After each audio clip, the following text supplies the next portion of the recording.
First of all, I was number one surprised that we only did 5 episodes, and number 2 surprised that those 5 episodes whetted the appetite of the audience. Nothing personal. It's just revenge. I didn't know how it was going to be received. I knew that there was a sort of specific group of people that liked swordplay, that liked hip-hop, that liked sort of sexy, violent stories. I wasn't sure how they were going to get that message out to an audience that this is what this is and this is what you'll be watching if you tune into this show. But I think word of mouth kind of fueled it in an interesting sort of way. And we found our audience. It was sort of a grand experiment for everybody involved. Like, we all loved it and we knew we wanted to make this, but nothing like it had really been made before. And I think what is really exciting about it was this idea that there's sort of a promise for more. All the people you thought were dead in the end are all of a sudden alive in the very last, 15 seconds of that last episode. And I was praying, at that point for more Afro Samurai, but, with something this, singular and just sort of gorgeous, you just sort of assume that it's going to be, you'll get that one, and then you'll never get to recapture that. Ultimately, Afro Samurai is about revenge. It's vengeance. Is it good? Is it bad? Does it ever work? Who are the people who get hurt along the way? What are the sacrifices you make? And in the end, is it worth it?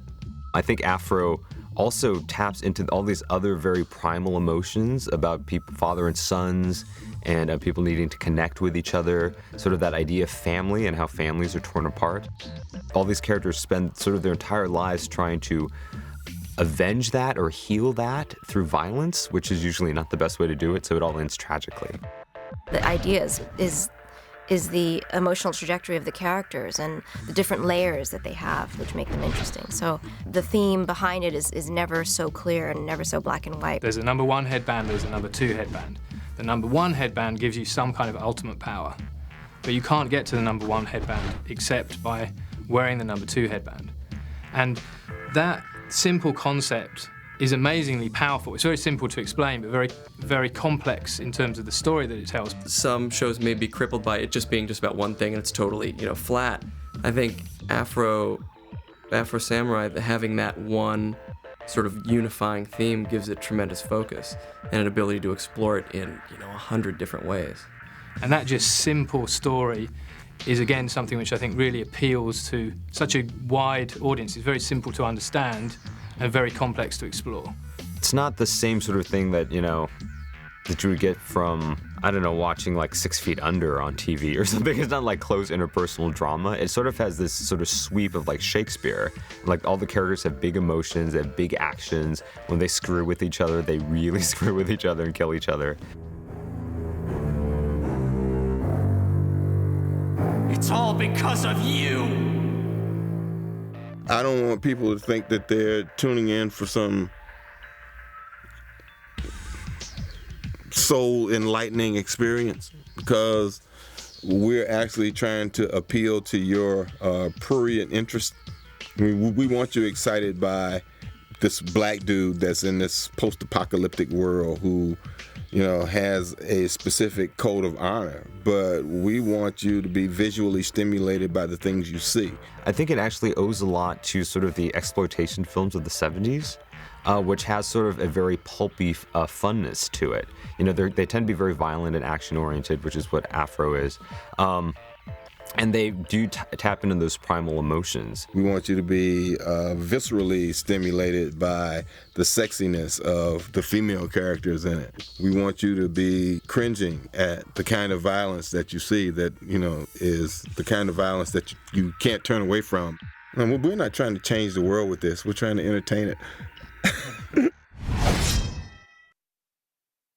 When Sam Jackson and Lucy Liu's name is on the box, people might take a look. People who might not ordinarily take a look at anime might look at this because it maybe it brings some credibility to the show before it's seen. Both Sam Jackson and Lucy Liu can absolutely choose which projects they want to work on. So the fact that they want to work on this project is a huge, huge stamp of approval from two people who tend to pick winners in the things they work on. Oh, Sam is such a crucial part of Afro Samurai. I mean, not only is he the star of the show, he's also one of the executive producers. And Sam has been so hugely supportive, I mean, for anything that we've needed on the show. He's like the cheerleader for Afro Samurai. He gets out there, I mean, I remember from the first season, he was on Leno, and he was supposed to talk about some movie he was in. Instead, he talked about Afro Samurai. And he's like, yeah, and I brought a clip. And we're like, yeah, Sam. I don't think that I'm larger than the project because they brought it to me and because I'm like the Hollywood element or, the movie star that they brought it to so that it would be more appealing to an American audience. I have a healthy respect for what the material is. He has really good story ideas. He's involved in just shaping his character. I literally do something that a lot of, I guess, stars don't do, which is participate in, story conferences and give my ideas of how the story should go and what will happen. Quite frankly, in the beginning, it was pretty surprising to them that I had a sensibility for what those kinds of stories were because I watched a lot of sword movies and I read a lot of Eastern literature. And I spent a lot of time alone because I was an only child. And through reading and the culture or finding out about the culture, it just seems to appeal to me.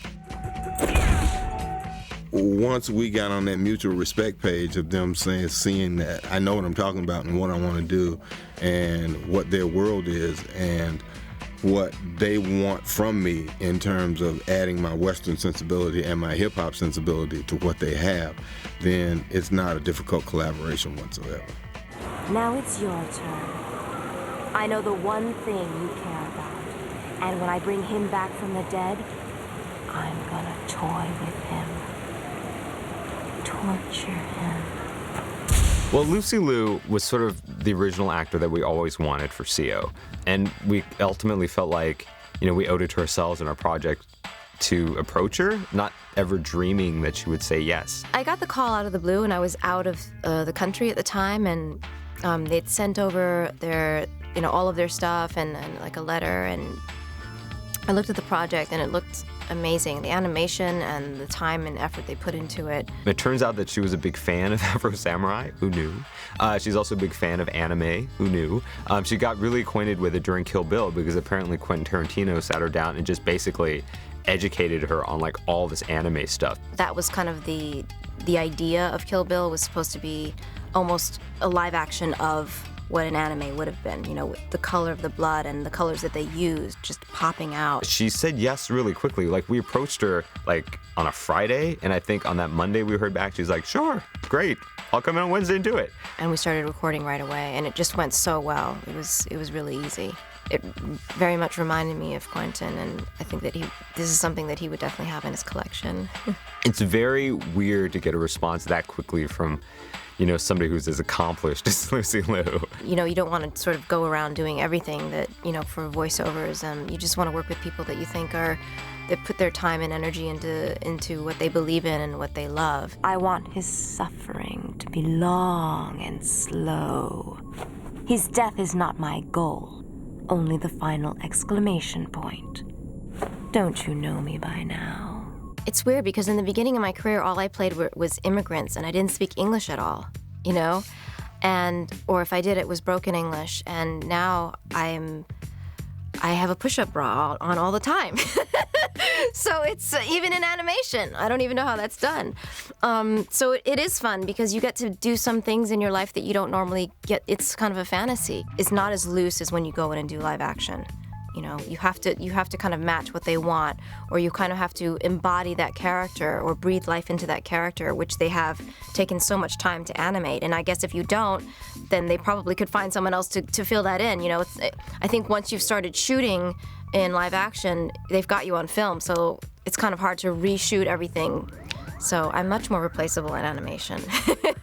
Your blade stains the world with blood. Oh, you think? You kill only for your selfish, petty reasons.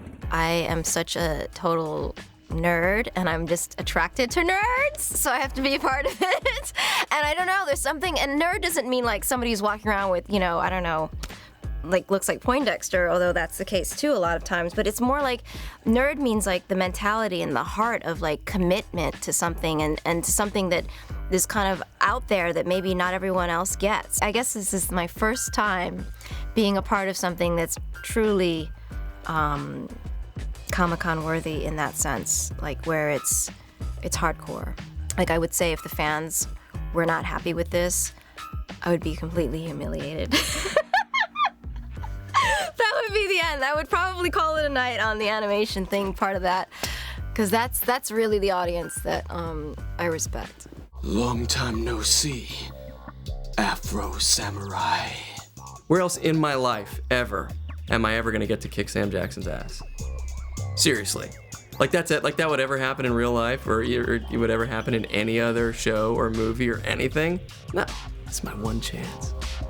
My first day on Afro, I wasn't cast in the role of Jinno or Kuma. I was coming in to read scratch tracks for those characters. So, you know, as far as I knew, that was gonna be my one day, and then nobody'd ever hear it, because then they'd get in Ethan Hawke, whoever they thought they might be able to get in. And then somewhere down the line, they said, you're it. You're the guy. And I don't know exactly what happened to make that happen, but I'm glad that it did.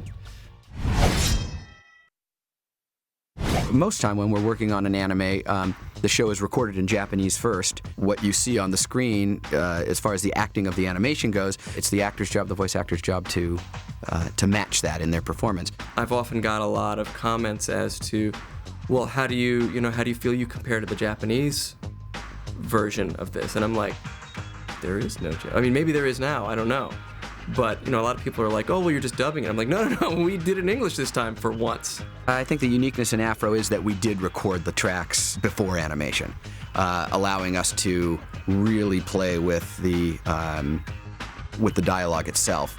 As hard as we work doing dubs of other things, there still always exists, those people who did it first, those people who created it. They're not locked into what has already been designed on screen in another language. However long or however short, however loud or however soft, the emotions can be designed in the studio. In this one, we really got to create the characters. And that for me, is huge. Jesus! This is the best!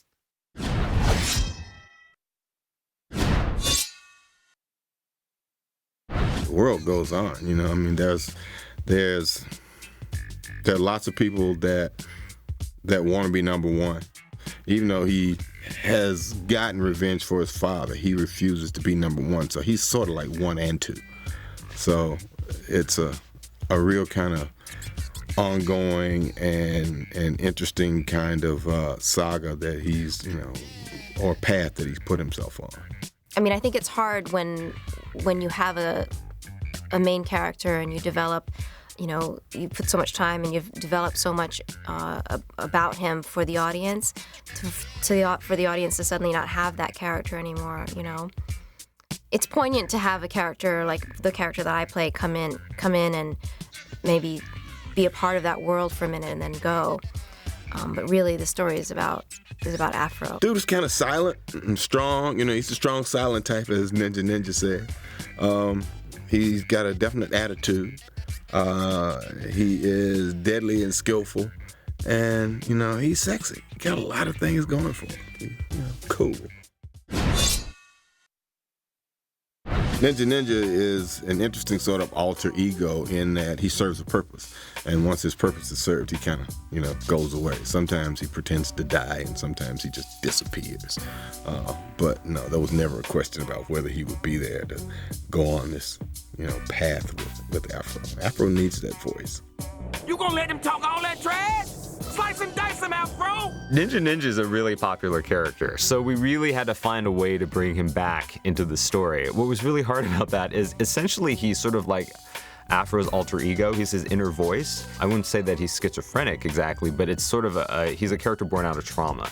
So basically, in order to bring Ninja back, we had to find some event that would be as traumatic, that would, take Afro back into that place where he was in the first season. So that happens when the body of his father is stolen, and all those memories and all that pain comes back to Afro. So Ninja reappears. There are crazy people who do those wild and crazy things who need that voice of calm. And Afro is a sea of calm all the time, so he needs this wild and crazy thing to balance him. Afro as a character doesn't speak very much. And I think that was one of the first things that Sam Jackson realized when he signed on to the project. He's like, wait, I'm playing Afro Samurai?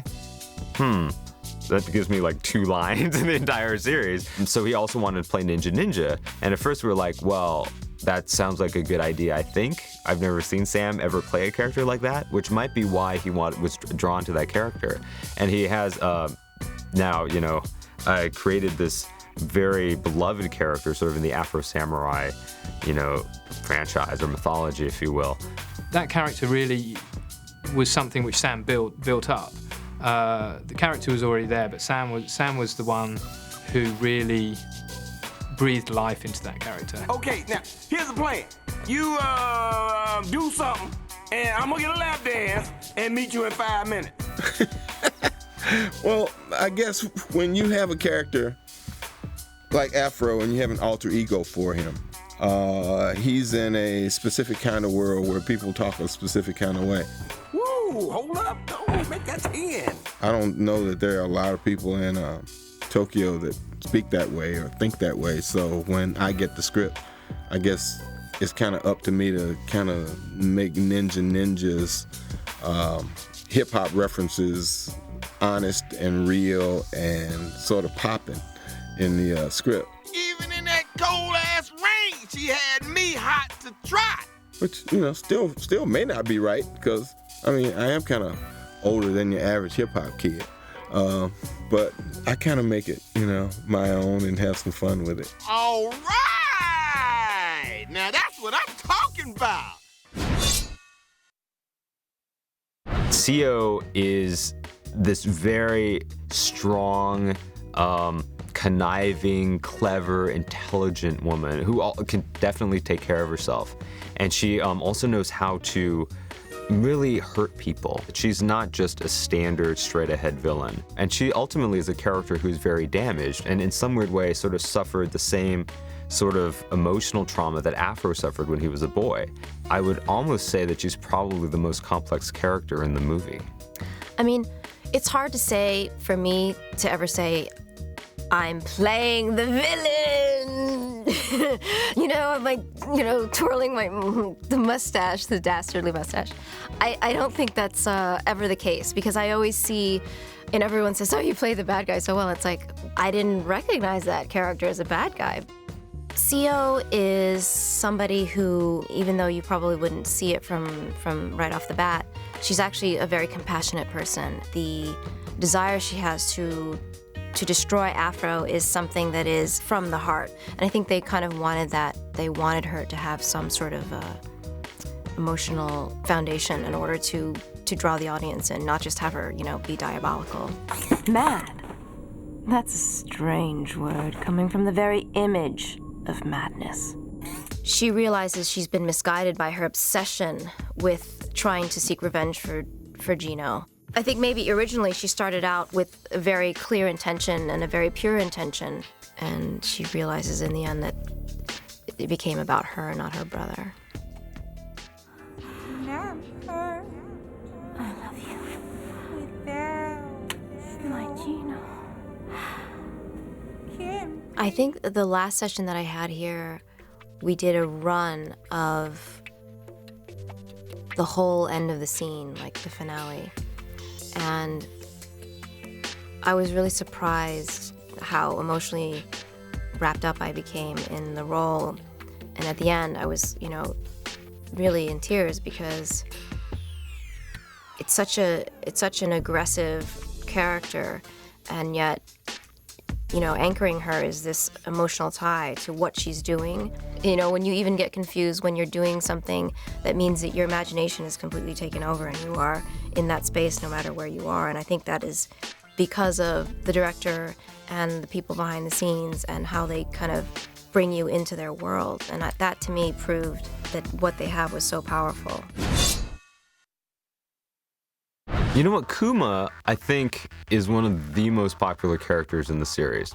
I'd love to say that it's because he's this ridiculously complex, tragic character who goes from best friend, of Afro to killer. But I think it really has to do with the big bear head. There's something about the samurai with this teddy bear head. And the teddy bear, it's actually a cute teddy bear head. It's not a disfigured teddy bear head. It's pretty cute. That's a Japanese sensibility of mixing that cute with the deadly. And I think that's what the audience here loves. And I think when they see that, it sticks with you. It's a great character. I mean, I get to play the good guy and the villain. You usually get to play one. You always want to play the villain, but the good guy usually gets more scenes. I get to play the good guy and the villain. I don't know that I could have asked for a better re-entrance of Kuma than on the chopper with this, with this hot chick played by Lucy Liu. I mean, I don't even know, that sounds like if Bob had, said, okay, I'm going to bring Kuma back. What would be your dream of how Kuma come in? And that would be like, on a chopper with Lucy Liu on the back of it, but that would be like a joke answer. It's a very bad Bob, actually. I should have taken more time to do the... It's a different Kuma coming back in Resurrection. Maybe he hasn't gotten to fulfill what he was constructed to do, and I think he's deader than he was at the end of the last one. In the first one, he was very much responsible for his own actions. He would go through, and it was his own plot. He was hunting Afro on his own. In this one, he is kind of a robot, a little bit of a zombie, who, maybe recognizes his sister and will do her bidding. But he isn't really in control of his own actions until the very end of the film. What have you done?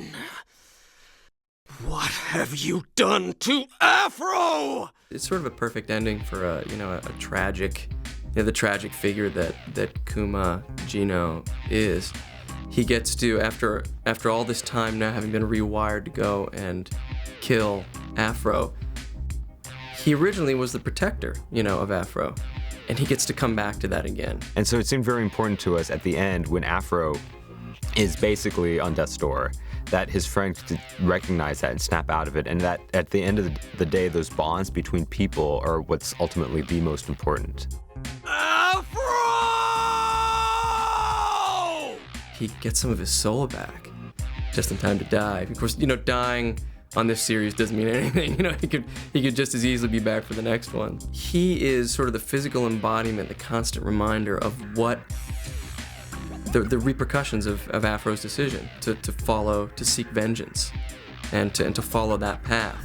It's like you can't turn your back on your friends, you can't make that decision, you can't cut everybody out and not expect that to follow you. And so Kuma follows him. And that's why I hope Kuma follows him throughout the entire story.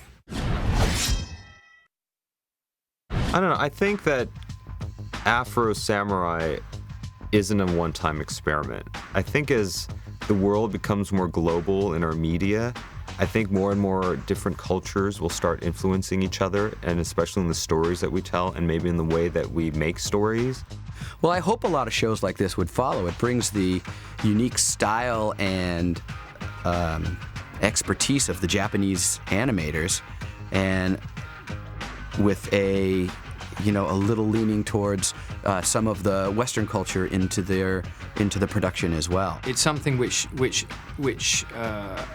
is crying out to be done again. The problem is Afro is so perfect for this type of collaboration, and so finding the next thing is the big tricky thing. I don't know that our original goal was like, oh, let's make something East meets West. I think it was more about making something really cool, and that's sort of where the creativity led us to. And then to other people looking back on it, it's like, oh, that's what we did. Well, I think what you get is, a production team on the Japanese side that is really committed to making a high-quality series or movie or show, whatever it is they're making. And they're very good at what they do, and they have a very unique style, and that's what's brought across. I don't think it's a one-off, but the next one may be sometime in coming. We'll see. Watch this space.